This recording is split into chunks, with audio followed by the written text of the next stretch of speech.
Well, it's another lovely day in the neighborhood. Well, you know, Johnny, on the way to the studio, I saw a crime scene out there. I saw the CSI people out there. So what's going on back there? I can't hear your mic. Is your mic on? Oh, now it is. Okay. Can you hear me? Yeah. All right. So yeah, I was coming over to the studio. I saw the policeman, and I thought, well, what's going on? I turned the corner, and they got the CSI van. I don't know. So anyways, today I was lucky to snag my guest, Mr. Zach Gowen. And for the people that don't know, Zach was a former WWE wrestler. And I guess what makes him unique is, like, he has one leg. So, Zach, are you on the phone, doll? I am on the phone. Thank you for having me, Lisa. I'm glad everything is safe and sound over there by the studio for you. So you heard that? It was kind of funny because there was a lot of policemen out there. When you see the CSI van, you know something is up. Right, exactly. But I'm glad you guys made it in safely, and it's a pleasure to be on. Thank you for having me. And you're welcome. So now I know you're going to be here May 3rd, joining PPW, Pure Pro Wrestlers, and all that. Now, how do you feel about coming in and showing off your skills? Oh, I love it. The Grand Blanc Flint area has always been super kind to me. I've been wrestling for the past 11 years now, and you're right, my story is unique because I lost my leg to cancer when I was 8 years old. What's so interesting is the fact that I was able to overcome that, live out my dream as a professional wrestler, and the fans out in the Flint area are so respectful, and they have so much love for me, and the love is very much mutual. So I'm very excited to come out May 3rd. Grand Blanc, Michigan, for Pure Pro Wrestling. You can find all that information online, and it's going to be a great show, and I'm happy to be a part of it. Yeah, I remember watching you when you very first came on the scene. My son and I are big WWE fans. You know, back then it was WWF. And right. we remember you, and then when I talked to Joe and he said he was bringing you in, so we were just real excited. I was like, can you get me an interview? Can you get me an interview? I was like, I got a star on my show. Of course, and anytime I get an opportunity to talk about myself, I jump right at that, so I appreciate you having me on. That's why I have to just love myself, just love me. Right. So now, what made you want to become a wrestler? You say, you know, when you lost your leg, did you want to be a wrestler before that, or was that something that just made you think, I can do it? No, I fell in love with wrestling as a very young child, and wrestling has always played a very pivotal role in my life. When I was, like I said, when I was 8 and I was going through cancer and I was trying to beat it, and I was very sick, and I was, having surgery and feeling weird about myself and having issues emotionally, trying to cope with that whole process. Wrestling was the saving point for me. It was always something that I could escape into. It was something that I could watch with my friends, or I could watch with my family and feel like I'm a part of that, feel like I'm a part of something bigger than myself. So the love of wrestling started at a very young age, and honestly, it helped me throughout my life. So when I had an opportunity at 18 years old to get trained, I jumped right at it because it felt so right. And when something feels so right, inside of my gut, I pursue that to the bitter end. And I'm so happy I did, because I've had such a blessed career. Yeah. It's just, it's been a wild ride. It's been a unique ride, and it's been amazing for me. So how does one train? Like, when we saw you one time, I think you were in the ring, and you were hopping like on one leg. I can't remember if that was one of the things where you had taken your leg off or something, but how do you go through training? And I mean, were the people afraid that they were going to hurt you or you were going to get hurt, or, you know what I'm saying? Like they treat you delicate, or did they just throw you around? Oh, I'm sorry, you're breaking up a little bit. I think it's my phone connection. Oh. But for training wise, it was so unique because it's never been done before. So the guys that were, you know, running the wrestling school really didn't know how to approach me or write a curriculum for me for my training. A lot of it was for me trial and error. I would just try everything I could think of, and I kept what works and I threw away what didn't work. Yeah. And over the years, I've been able to hone my craft, and I like to think that I'm very talented at what I do, and I'm very proud of my work. Yeah. Well, you know, I can relate to that because as a kid I had polio, and you start out being normal per se, and then you have to learn to do everything all over again and a different way in order to make your life as normal as possible. Exactly, and it's the exact same thing because I had to learn how to walk again. I had to learn how to be a person. I had to learn how to grow up. I had to go through adolescence.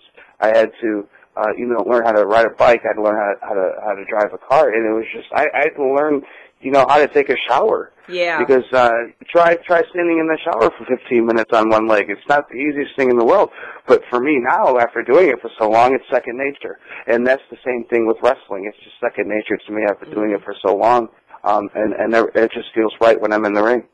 And so when you're up there doing your high flying and jumping off the ropes and everything, right. That's always amazing to me because we used to look at that and was like, dang, how does he do that? Right. And I get asked that a lot. You know, how do you wrestle with one leg? How do you jump off the ropes? Yeah. How do you keep your balance? How does that work? And my answer is I don't know because I've never done it with two legs. Right. So I can't give you an answer because I have nothing to compare it to. I just do it. Right. It's simple as that. What it is having the courage to face your fears and taking the action to go through with it. And sometimes you fall on your face, and I've fallen on my face plenty of times, believe me. Yeah. But I keep getting back up and I keep trying, and eventually it'll work. I hear you, because when you say you learned how to ride a bike, I'm jealous. I never did learn how to ride a bike. Right. I tried my best all the time. I mean, I got raspberries and everything, scrapes galore, but I just could not master riding a bike. But, you know, other things that I never could do before, I learned how to do, and then I learned how to do things differently. So when I look at you, you're like a good example of someone that, you know, started out the normal way, and then something happened, and then you come after that even better. Exactly. Yep. And it's the same story. You know, let's say, for example, if you didn't have polio, would you be doing this radio show right now? I'd probably be a Soul Train dancer. It's all right. You know what? If I had two legs, I'd probably be right there next to you as a Soul Train dancer. We'd be dancing with the stars and everything. Exactly. So who knows? You know, the point is you got to take with what you got and then make the most of it and make the best of it. You know, life is too short to be worried about the shouldas and couldas, for sure. Yeah. One of the things when you don't have any control over, you have to learn to deal with them because it is a chore. And now when you were growing up, did you have trouble with bullying and stuff like that? Because I know I did forever and a day. I didn't actually. I didn't have much trouble with bullying at all. And I got to say, it was the situation was almost worse for me because they weren't bullying me. I knew they weren't bullying me, and the reason they weren't bullying me was because it was too cruel to bully the kid with one leg, and that made me feel even more different. Like if they were just to bully me and pick on me, then I don't think I'd feel as bad about myself because it was just kind of a part of growing up. But the fact that they avoided me completely, that's what hurt the most. Yeah. Well, and I've gone through that. It's like when people they stare at if you walk with a limp, and they stare at you instead of just asking, you know, what happened or something. You know, I've been somewhere and little kid asked me something, and the parent grabbed the kid and ran the other way. Right. What does that teach the kid? Right. That teaches the kid that something's wrong with you, or to be embarrassed or ashamed. Yeah. And that's my problem. I get approached by adults every single day, and they ask me about my leg, and I say, well, I lost my leg to cancer when I was 8 years old. And then they get embarrassed, and they feel weird, and they say, oh, I'm so sorry. And my reaction is nothing to be sorry about. It's amazing that I'm here and I'm doing what I'm doing. Yeah.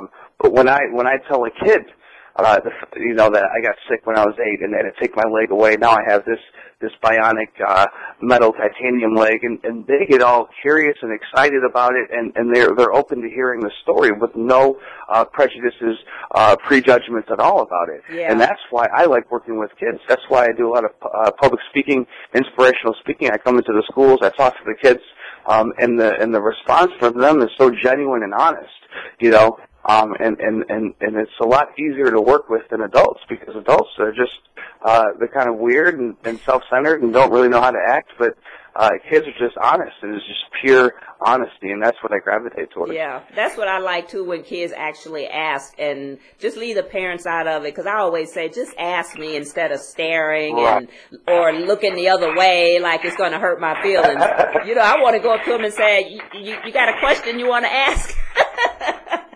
Because to me, it's just like every day. After you've done it for so long, it's nothing new to me after a while. Exactly. To me, this is my life, and there's nothing to be embarrassed or ashamed about. If there was, that would be a pretty miserable life, I think. It really would. It'd be like, might as well take the rest of me. Right. I wouldn't even leave my house. That would be horrible. Are you kidding me? And just to think about all the amount of activities and errands I have to run on a daily basis, there's no way I could even function. I know. So how did you end up with Vince McMahon? What was that like to actually be on the big screen with a company like that? Sure. Well, that was amazing. That happened 9 months after my first match, which is very unusual, because usually it takes guys 7, 8, 9, 10, 11 years to get looked at by WWE. Right. But because my story was so unique, they saw dollar signs in it. Exactly. And they signed me. Yep. And they signed me up right away, and they made their money off me, and I made a little money too. But it was awesome. At the time, to be honest with you, I couldn't really appreciate the gift that was being handed to me, because at that point I hadn't worked hard enough to get there, and I didn't really understand the gravity of the situation. Mm-hmm. So I was only there for a short time, but it was amazing, and it's definitely something for the book, and it's something that people find interesting. But to work alongside my heroes and the legends that I grew up watching was awesome. But the work in WWE was never the goal for me. It's just kind of something that happened, and something I'm very proud of. Mm-hmm. So now you have gone through several groups. What group are you with now? Right now, I'm with the Zach Gowen group. You're a free agent. Exactly. I'm my own boss, and this is the goal the whole time. I've always wanted to be my own boss. Mm-hmm. I've always wanted to make my own hours. I've always wanted to take the work I wanted to take and do the work I wanted to do. And now, through the grace of God and some hard work, I'm able to be in a position to be my own boss and to wrestle all over and to speak all over. And I'm writing a book, and I'm working with anti-bullying campaign out in New Jersey called Kicking It. It's a national campaign with a lot of major celebrities, and it feels so good to be able to quote unquote make it. Mm-hmm. Right? My definition of making it is to be able to make a living, pay my bills, and raise my child and provide for my family by doing what I want to do, and that's where I am now. And honestly, it's the best feeling I've ever had. Yeah, it's sort of like retirement. You do what you want to do. Yeah. Well, I always say this. I did it backwards. I retired first, and then I went to work after that, because from 18 to 26, I really didn't do much. I wrestled, for WWE, but then after that, I just kind of didn't have much ambition or drive, and I kind of bounce from place to place without much direction. And so it was kind of like a 7, 8, 9 year vacation for me. Wow. But now it's for the past few years I've been getting back to work and trying to find myself and trying to find out what my passions are. Now at 30 years old, and my viewpoint's changed. I'm a father now and engaged to be married, and so my priorities have changed. So now it's just figuring out what I'm going to do for the rest of my life. Oh yeah, and you're still quite young too. My son is your age. Thank you very much. Does that mean I'm getting old? That's perfect. That's perfectly fine. Absolutely. It's like when you say you did everything backwards. You retired first, then you went to work, and then in your personal life you did backwards. You get the baby and then get engaged and all that first. Right. So you just did it all backwards. My whole life is backwards. Yeah, she got pregnant first, then she moved in. Now we're getting married instead of the other getting way married, around. moving in, and pregnant. It was exactly the opposite. But that's the theme of my life. Nothing that works out at all how I planned it. And so I just take it day by day, and I just kind of go with the flow, and I kind of ride the wave, Well, as long as it all works for you, I guess that's all that matters. So tell me about all the celebrities you've met, because I know, like you said, with the program, the anti-bullying, a lot of the celebrities are into that now. And with you have been on WWE, you must have run across a whole lot of people. You probably got tons of autographs. Actually, you'd be surprised. I really haven't. What? I'm doing my first event with the anti-bullying people, May 18th, out in New Jersey, and there's going to be a bunch there. But let me think. I've met more celebrities through movies. The past a few years, I've done stunts in movies, and I worked on Harold and Kumar, the Christmas movie. I worked on that, so I met Harold and Kumar. They're real nice guys. I did a Civil War movie that was taped. Or I was filmed here in Michigan. I met Christina Ricci, and Tom Berenger. He was in it. That was awesome. And there's a movie coming out this summer called Hatchet 3. It's a horror movie. And that's with Danny Trejo. I think Danny Trejo's in it. Yep. And Kane Hodder, who was the last Jason. He's the main bad guy. He ends up chopping my leg off in the movie, so hopefully it's going to be. Make sure you get the right one. Exactly. Well, yeah, that was really scary because he's a very large and scary man. Right. And when he was in his full makeup, he was in character 1,000%. Oh, and so my goodness! I was literally shaking for my life, but I'm glad he hit the right leg. Well, Trejo is scary looking too. Trejo was in the other Hatchet. The first Hatchet was ridiculous, bloody. And that machete, when he did Machete, I thought, well, that's the biggest machete I've ever seen. He's in movies like that. I think he loved chopping up stuff. Yeah, he always does weird roles. I like him in Breaking Bad. Have you seen him in that one? I've never watched Breaking Bad. Show? I've never watched Breaking Bad, but I loved him in Heat when he was with De Niro. Yeah. He was so good. He just got that face that looked like he can bite nails, I think Heat's one of the best movies ever made. I love that movie. I love Heat. In fact, it was just on the other night, and it's been on probably 6 times this month, and we're only 2 weeks into the month. Right. Well, that scene with De Niro and Pacino in the coffee shop or the diner. Yeah. That be like any acting student needs to watch just that one scene. It's so. Even without knowing the backstory, these are two of the best in the world at what they do in the same scene. And to me, it gives me goosebumps every time I watch that. Because I pretty much know the script. When it comes on, I'm talking through it. My son goes, "Oh, you know all the words." Yeah.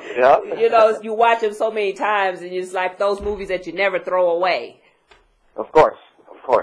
So what do you have planned for the future in your labyrinth of wrestling and whatever the business you're in? You say you're going to do all... Yeah, absolutely. I'm starting my own business. And I'm going through the process of that.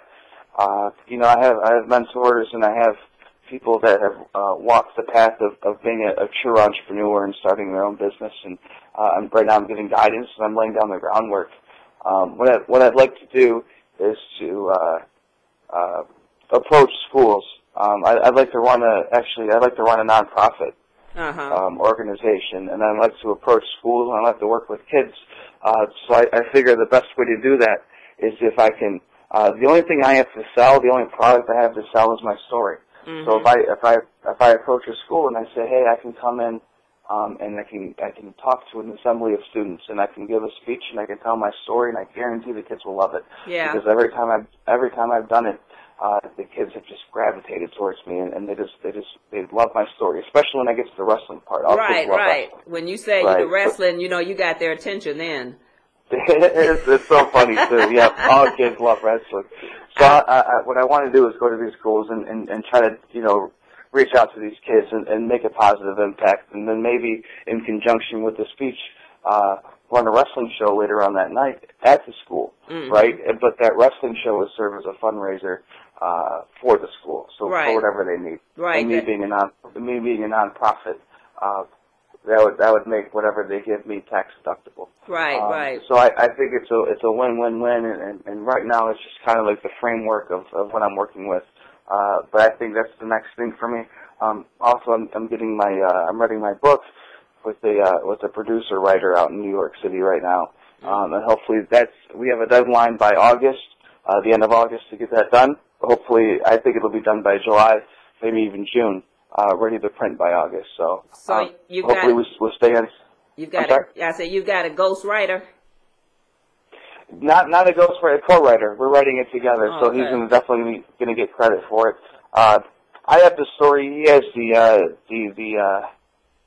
the art of putting my story into words and painting pictures with words. I don't have that, unfortunately, but he does. So Well, we I'm working. complement each other well. Yeah, I'm working on a book myself, and I don't have that skill either. But I'm just plugging along, and I'm doing it myself. That's all it is. People don't do anything because they're afraid.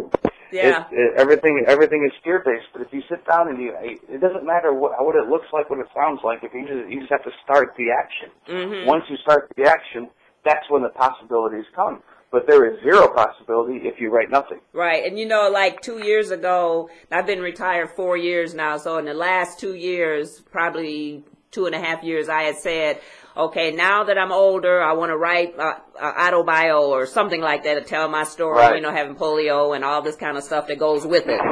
And so I started writing it, and it just, you know, once you put it all on paper, now I got to move it onto the computer, onto the flash drive, and it seemed like it's so much stuff. And I said, well, I want to have this published by my 60th birthday, which will be July 19th.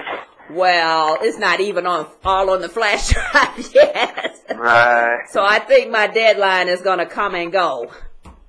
Sure, well, that's fine as long as you keep going at it. Yeah, I'm going to have to just keep moving because there's no way I'm going to get all that done. And you're in a better position than me because I don't even know what a flash drive is. Well, good thing I have it because if my computer crashed, I'd hate to have to try to write all that stuff again.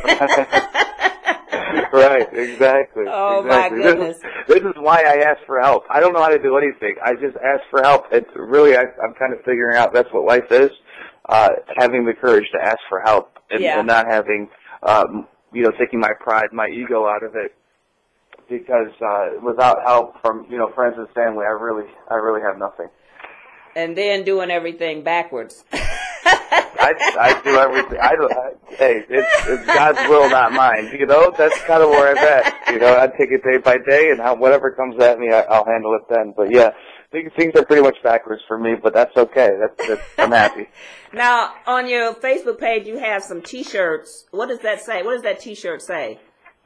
That's the handicapped handguns T-shirt. I'm in a tag team with a very talented wrestler out of Cleveland, Ohio.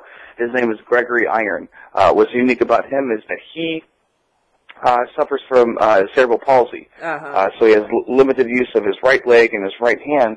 And he was actually inspired to be a wrestler when he saw me on WWE TV.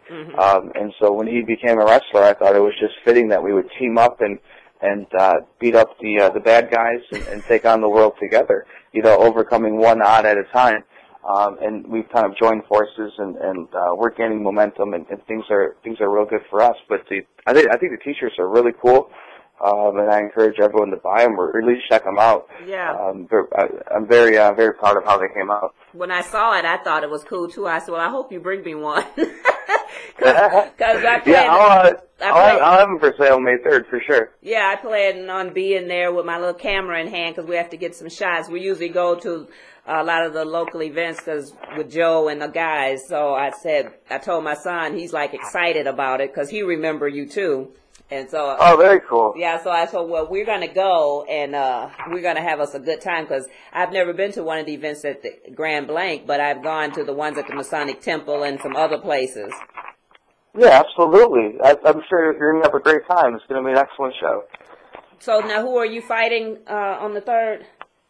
Well, I'm in a tournament called the Great Eight. Oh, the Great Eight, that's right. Exactly. We're going to determine who the best wrestler in Michigan is, and hopefully, I can come out on top. But a lot of the guys in the tournament are very talented. Some may not be as decorated as I am. That's the only reason for that is because they haven't been in the business as long as I have.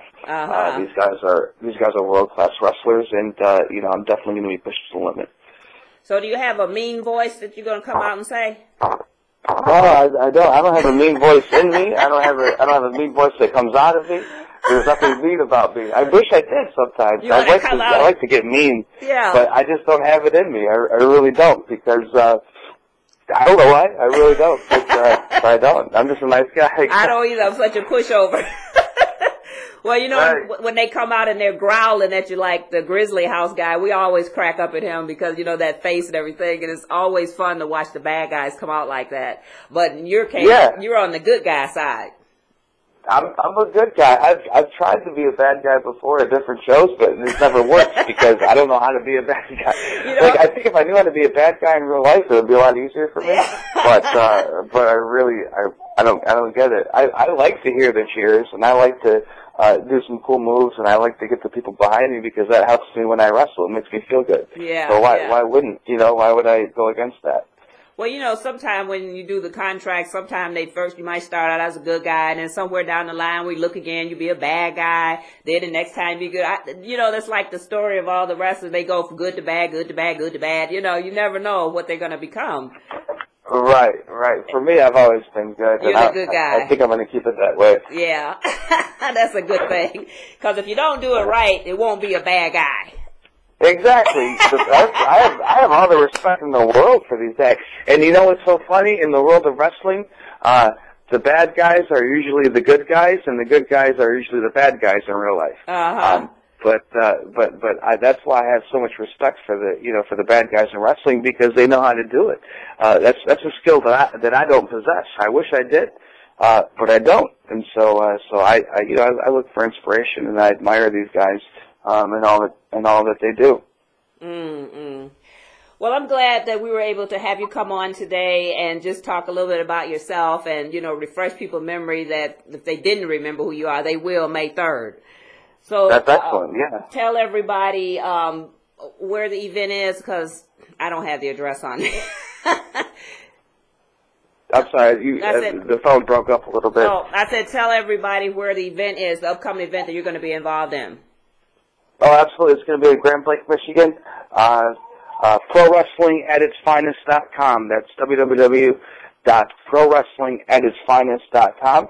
Has all the information. You can find me on Facebook. You can find me on Twitter. Search for my name, ZachGowen, Zach Gowen. And I'm very interactive with all my fans. I appreciate all the love and support. Without you, there is no me. And I have to remember that every single day. And I hope to see all of your beautiful smiling faces out May 3rd, Grand Blanc, Michigan. And thank you very much for having me on. And thank you so much, Zach. So I will see you May 3rd. Just don't forget to bring me a shirt. Absolutely, Lisa. Thank you for having me on. I appreciate it. All right. Well, you have a good day, and we'll talk to you soon. Very good. Thank you. Bye-bye. So that was Mr. Zach Gowen, tagged as one-legged wrestler, former wrestler from WWE that's going to be here May 3rd out at Grand Blanc High School, I think it is. I want to make sure everybody go to the webpage, PureWrestlingAtItsFinest.com, and check out Zach on his Facebook page, ZachGowen. So in saying that, we're going to get ready to wrap up and get out of here. Next week, we want to make sure you tune in. I have Miss Keisha Norman coming in. She has the cosmetology-like classes. We're going to find out, update from her what's been going on with that program. It's a wonderful program. Kids are taught classes like cosmetology, but for less of the cost, I think. So make sure you tune in next week, same time, 12 noon, Flaminpit Show, and we're out.